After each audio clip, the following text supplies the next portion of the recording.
Hello, and welcome to Buried. This is a message from Editor Spooks. I decided I'm splitting Chapter 4 into two parts because it's an hour and a half long, and it ended up only having 4 chapters. I guess the path that I took didn't lead to a Chapter 5, but yeah, enjoy Part 1. The blunt truth. You and 59% of players told Dennis he'd probably be fine. He's chillin'. Side with Marcus. I mean, yeah, of course. I really forgot. I was rewatching one of the videos and I was like, damn, they really foreshadowed you really should not give Marcus the gun, but it was probably inevitable. Of course I let him live, why not? And, I feel like we learned a lot when we shot the creatures, but, it'll probably come back to bite us and we'll die. Welcome. What is up, gamers? Alright, so we're going up the elevator. The ride up the elevator is tense. I take a series of deep breaths, doing everything I can to stay in control. Amy has gotten back to her feet, but her head is pressed against the elevator wall as she suppresses a series of sobs. I find myself trying to remember the way those creatures looked, but my mind seems to shudder at the effort. I've seen something that is an impossibility. A mockery of what I know is real. This fills me with a terror that dwarfs anything else I've felt since discovering the facility. I try to focus my mind on something else, and remember Marcus's threats. I wonder if we'll see Marcus again, I say, mostly to myself. Do you think Marcus got away from those things? Amy asks. Look. I'm not gonna say I sort of hope not, because that's just mean. He's trying his best. Probably. Fingies crossed.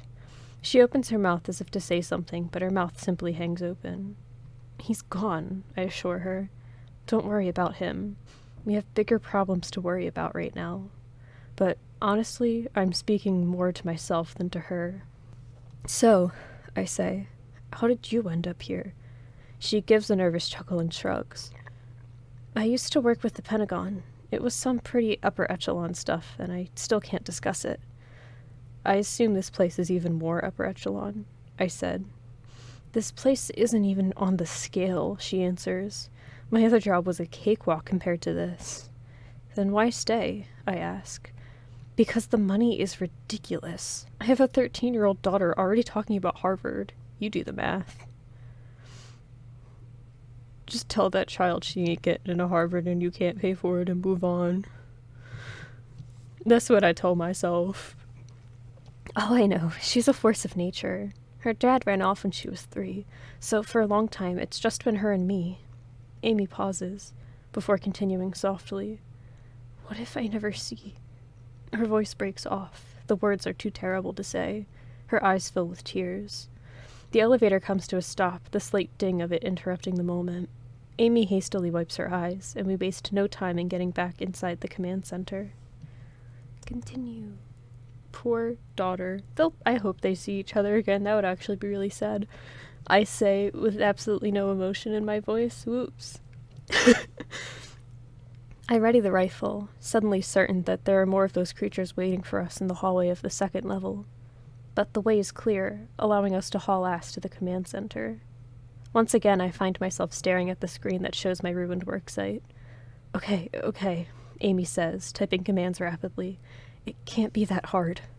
I keep peeking over my shoulder, my senses feeling as if the monsters are sneaking up on us, merely inches away. I then think of Dennis and wonder how he is faring back on level 3. Is he safe? I look back to the screens and see that Amy has finally found what she is looking for. A prompt on the screen says, Override of hangar doors and all level 3 locks require clearance code. Amy types in a number with shaking fingers and the screen goes black for a moment. The moment the words Override Confirm come up on the screen, Amy jumps up from the chair and heads out of the room. We have to be quick, she says. We have exactly 20 minutes to open those hangar doors. What the fuck you think happens in 20 minutes? They probably lock again. Let's move. Sorry, I keep hitting my mic pop filter. I follow her out of the command center and bound back down the hallway toward the same elevator that brought us here. Amy punches the elevator button and the doors slide open. We're taking this same elevator back to the biochem room, I ask. Jesus, those creatures are still down there. There are even more in the other direction, remember? Hopefully they've left. Hopefully. Neither of us say anything else as we share a look of immense dread. We step back into the elevator and head back down to the biochem room on level 3. Continue. Oh, my fave. And there's Kool-Aid on the floor. As the elevator opens. We peer out, looking to see if the creatures are still in the area. But it's all clear, save that strange green chemical leaking out of the tank I accidentally shot. The moss has started to expand and climb up the sides of some of the tanks. I'm distracted for a moment before realizing we need to move. When Amy looks to me, her eyes are clear and strong. Marcus wasn't entirely wrong. Amy says as we start walking back toward the hangar doors. About what? I ask. About how I am partially to blame for this. You're right, you are, or why would you be to blame? My English abilities are really just crushing this touching moment. I'm not trying to be a bitch to her. Why would they blame you? Some of the things we do here, it's scary. We should have known that one day something like this would happen. Everyone here with knowledge of what goes on in level 3 is to blame, she says. It's a highly advanced research facility, I say, doing amazing but risky stuff. So, yeah, you're partially to blame by just working here, but I can understand the dedication. So, why don't you tell me a bit more about what does go on in level 3? I ask. Are you familiar with the Large Hadron Collider over in Switzerland? I've heard the phrase, but that's about it, I say. It's a powerful particle accelerator, she explains. Right now they're using it to try and create what's called dark matter. It's theorized that this dark matter actually makes up the majority of the universe, but parts of the universe very different from ours. My guess is the people at the LHC will probably create their first dark matter particles in about 2018 or 2019. Here in this facility, we were able to create one almost 10 years ago. It was the key to our research. Does this have something to do with those things? What does this matter do? Yeah, what does dark matter do in this universe? We use dark matter to assist with instantaneous transfer of a subject, but we have yet to perfect it or understand why it works.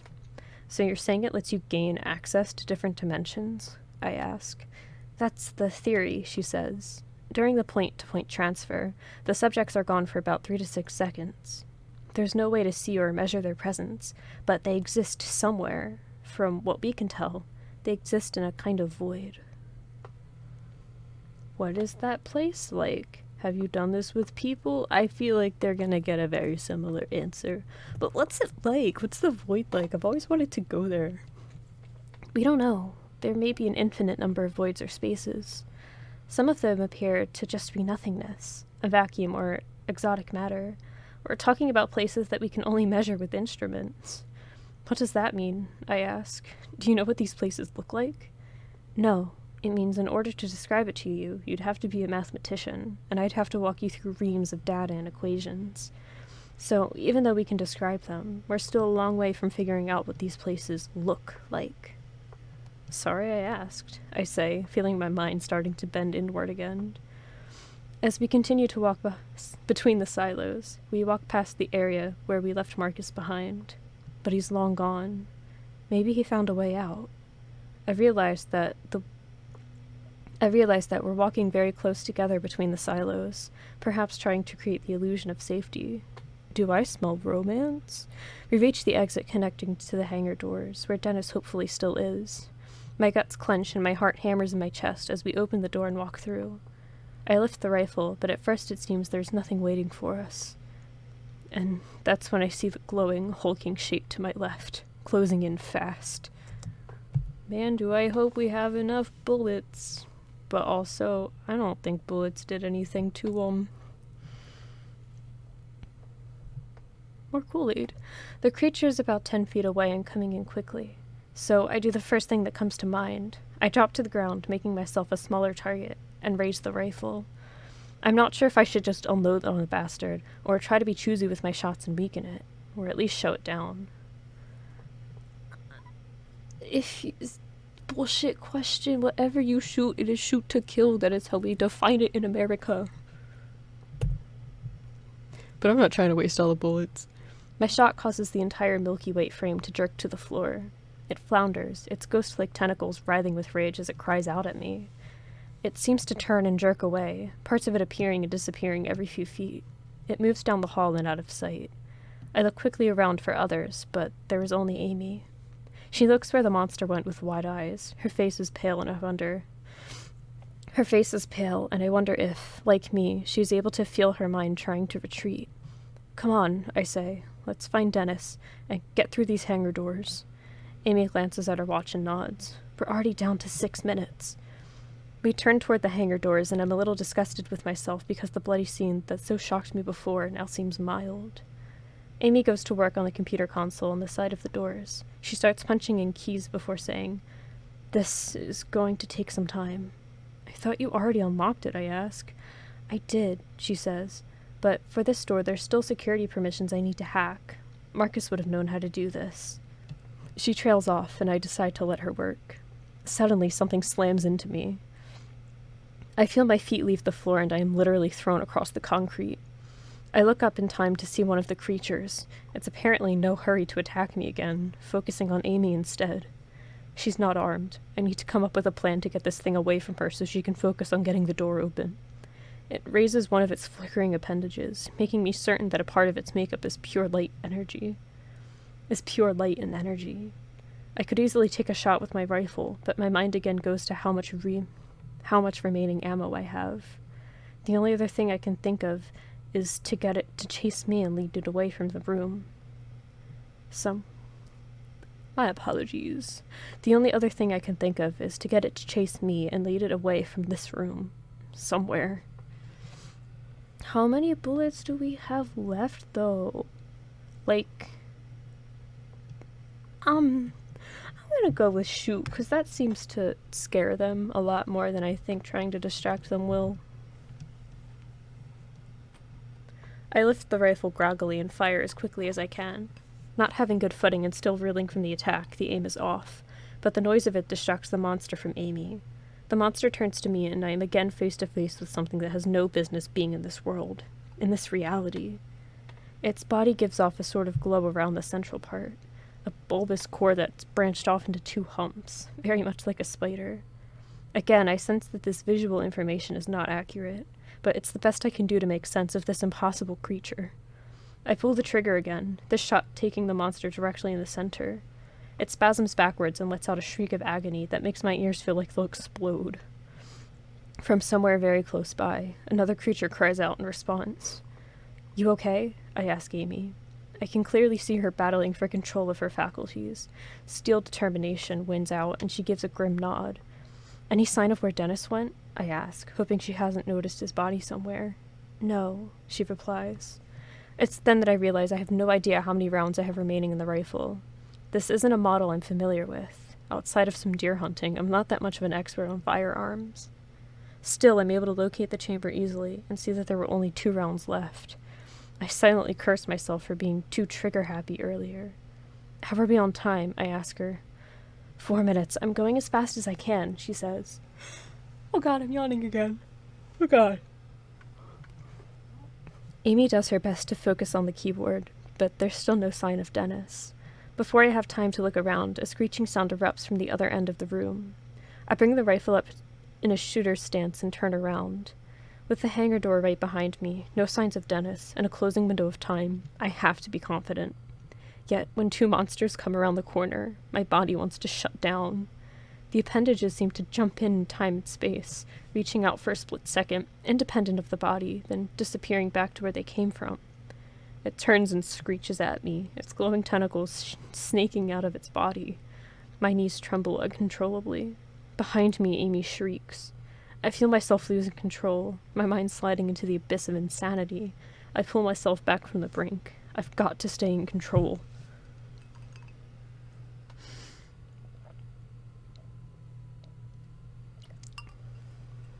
1 second. Oh no. Oh wait, no, we're Gucci. Ugh, better angle. I pushed my seat down so I don't have to look down and speak because that shit hurts. Fun voice acting tip. What is Amy shrieking at? I'm kind of more curious about that.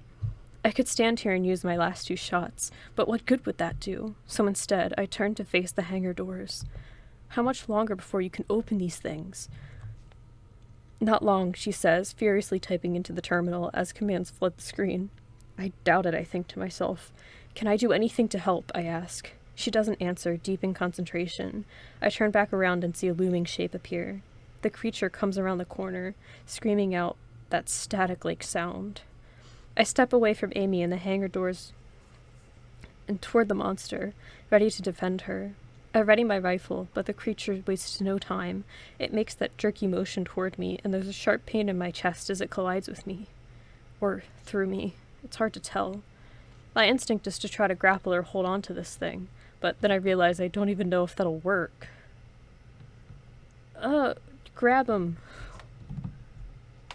I try to grapple with the creature, but it feels very different from my struggle with Marcus earlier. It's not easily grabbed. My fingers slide through parts of it, some parts like a ghost, others like a jellyfish. Touching it burns my hands, but only slightly. When I realize I can't grip it, I quickly spring away and turn to face it. With a scream of defiance, I raise the rifle and put a round into its core. The shot lands dead center, and light inside of it flickers almost violently. It falls back against the wall, issuing a hiss of its telltale static noise.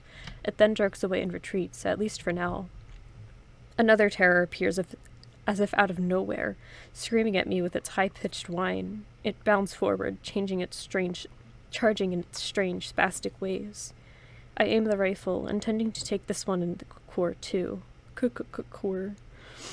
I take several shots, but it's still coming at me. As it slams into me, I pull the trigger again and realize that my rifle is now empty.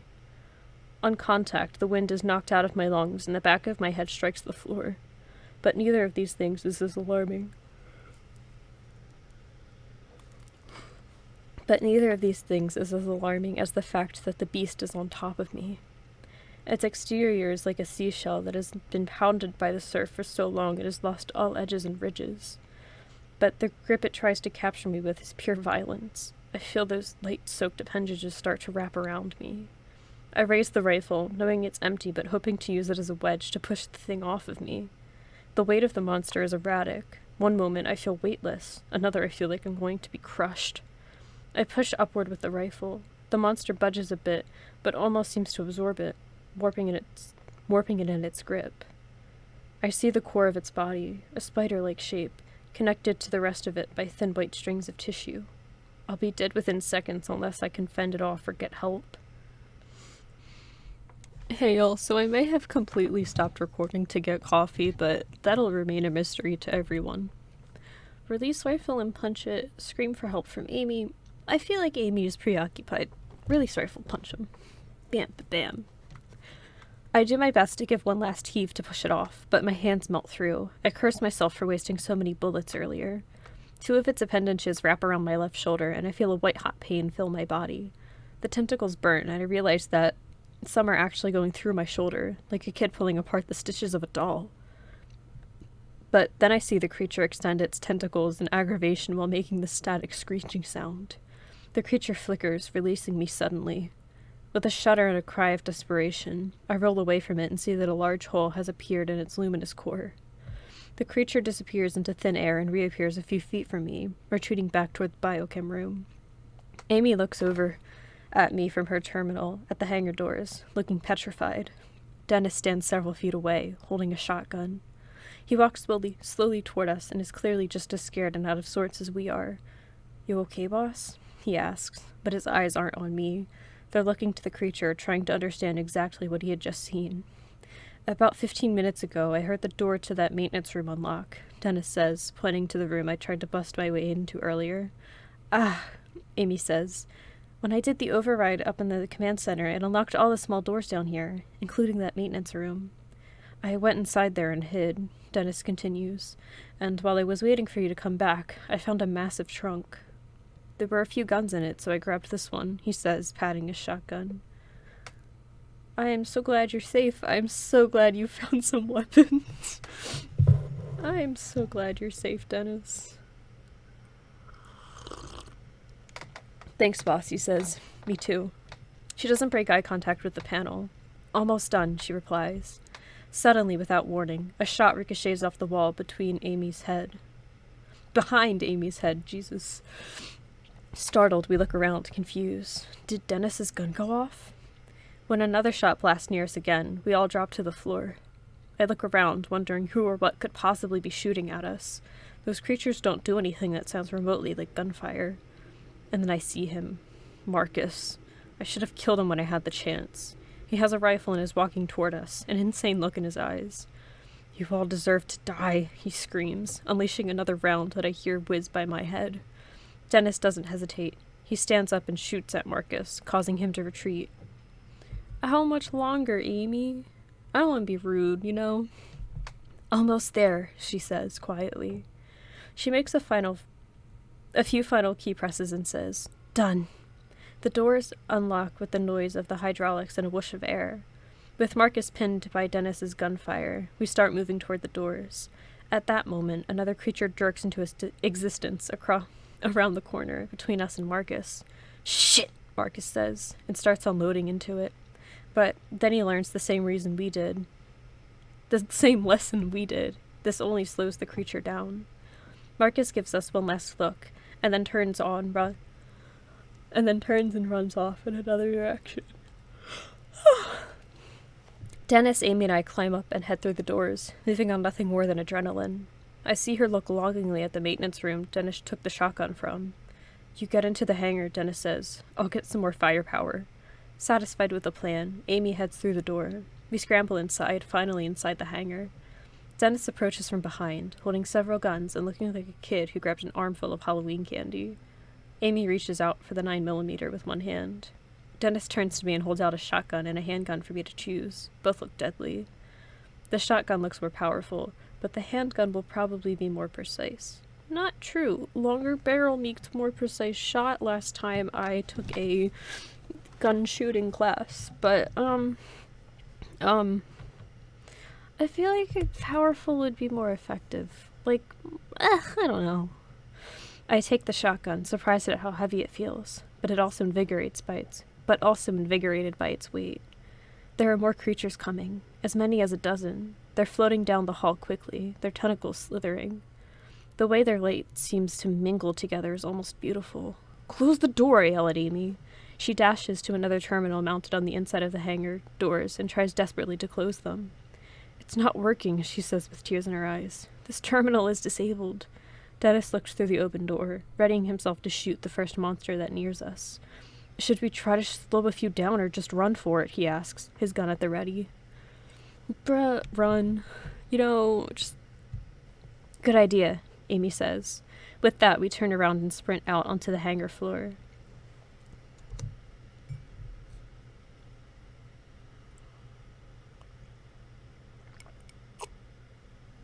God, I love coffee. The room is enormous, so large that to call it a room seems silly. A large concrete floor stretches out below an expansive lofting ceiling. The area is mostly empty, except for one side which has rows and rows of metal barrels. Back on the far wall is a lit area that seems to expose more rooms, labs, and machinery. Also, in the rear of the hangar, I can see some kind of chamber or control center. Dennis and I follow Amy across the hangar floor. Behind us, a series of rough slithering sounds tells us that the creatures have made their way into the hangar. From somewhere up ahead, a loud buzzing noise sounds out. It reminds me of the slight buzzing noise that I'd heard in the forest, the noise that I've tried to avoid. I look ahead and see that in the far back of the hangar, a bright red light is flashing. There's a small hatch or door below the light. That hatch is open, and I can see the shape inside of it. I can barely make out the figure of a man standing there, holding an industrial microphone. As soon as I see him, I hear his huge, amplified voice. It blares down over an intercom system, and he sounds pissed. "I don't know who the hell you are," he says, "but this is a government facility on lockdown, and there are protocols to—" Shit! I assume... Don't mind my dog. Fuck it, I'm gonna go let him in. I'll be back. I assume the curse coincides with the exact moment that he sees the creature. They're making their way through the hangar doors. There are about 20 feet between us and the creatures. I act instinctively, squeezing off 2 shots with the shotgun. The first sprays low, hitting the floor and causing a shower of sparks, but the second shot causes one monster to jerk backwards. It's a good thing that a shotgun is quite forgiving.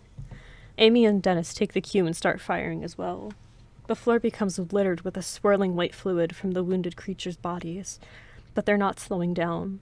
The alarm keeps shrieking behind us, and when I turn to see if anything has changed back there, I trip over my feet. I hit the ground hard in almost a comic fashion, sliding several feet across the floor. From the ground, I see that we have managed to turn back 4 of them, but I also see that my estimate of a dozen is off. There are at least 20 of them. They're sick, dim-lit, sinister, and gloomy. Their appendages seem to bind together as they come forward. My only hope of survival is that the man in the far doorway has somehow shut that hangar door. I'm sorry, there's typos and my brain is on not high-functioning mode. My only hope of survival is that the man in the far doorway has somehow shut the hangar doors. His voice comes blaring over the intercom again, broken by a booming noise of the gunfire that we are laying down. "Run here, toward the isolation chamber." I'm not sure how much time we have. I realize that I can sprint ahead of Amy and Dennis, or I can aim back and give them cover. Fuck it. Keep shooting. Go inside where that guy is, I say. I'll make sure we don't have any of those things right on our tails. I'll hold him back for a while. I know it sounds macho, but it also feels like the right thing to do. I have to at least try and give us some chance for escape. So as Amy and Dennis run through the doors, I blast at the next thing that I see moving. All I get for my troubles is that static-like hiss and a high-pitched whistling noise. I'm able to beat them back a bit, forcing them to scatter. Each flicker of light is a small victory. If nothing else, I'm buying Amy and Dennis time. When I'm certain there's nothing more I can do, I turn and run. I hustle, quickly catching up to Amy and Dennis, who stop and turn to provide me with cover fire. "There," Amy says, pointing to the small door where the man was standing earlier.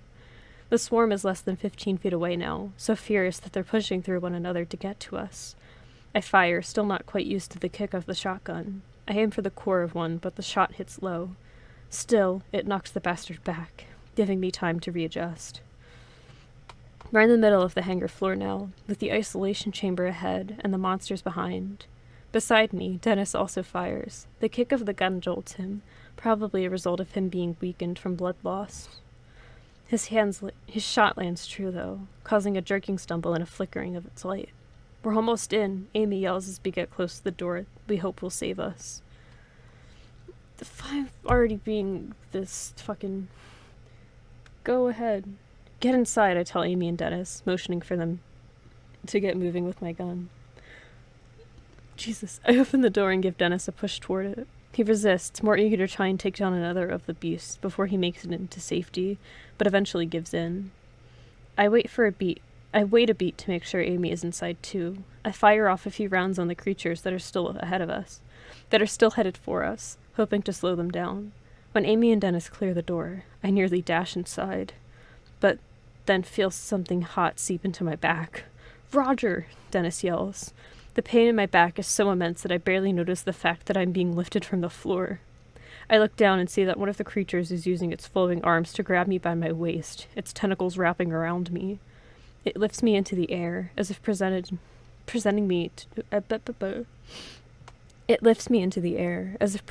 me as a trophy to its friends. I can't angle the shotgun to fire off a round, so I bring the stock of it down the monster's translucent, smooth body. It's like striking at fog. My attack has very little effect. As it continues to hoist me up,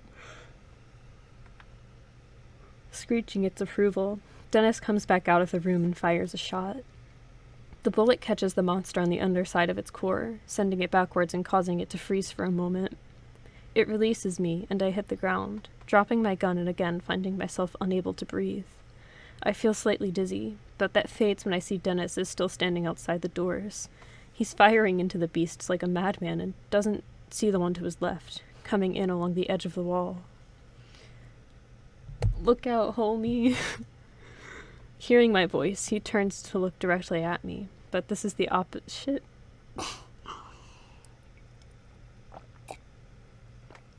But that's the opposite of what he needs to do.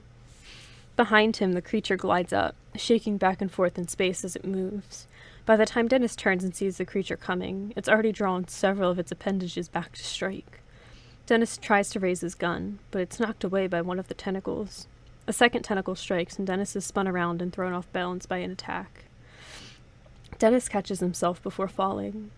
A third tentacle wraps around Dennis's forearm, and I can see it squeeze, tightening instantly. The tip of the appendage passes clearly through his hand, its blood-soaked tip poking out through his palm. Dennis's face grimaces with pain as he tries to wrench his arm free, but the creature's tentacle has his hand speared, like a nail through wood. In a moment of dark clarity, I realize that I can free him with a clean shot at the monster's tentacle, but it will also likely mean blowing Dennis's hand off. "Dennis!" I yell over the creature's high-pitched static sound. "Can you get free? I have a shot, maybe." "No!" Dennis gasps as the creature tosses him around by his hand like a puppet. "Don't shoot, I can get free." I can't tell if he's right, but the other monsters are starting to encircle him. I need to act fast. Bum! And that is the end of Chapter 4, Part 1. I'm leaving it on a cliffhanger because I can and I'm really tired. I really hope y'all enjoyed. Super spicy. Will Dennis live? Will Dennis die? How important is he to the plot? Nobody knows. Like, comment, subscribe, blah blah blah blah blah. See ya. I hope you're having a great time. Bye.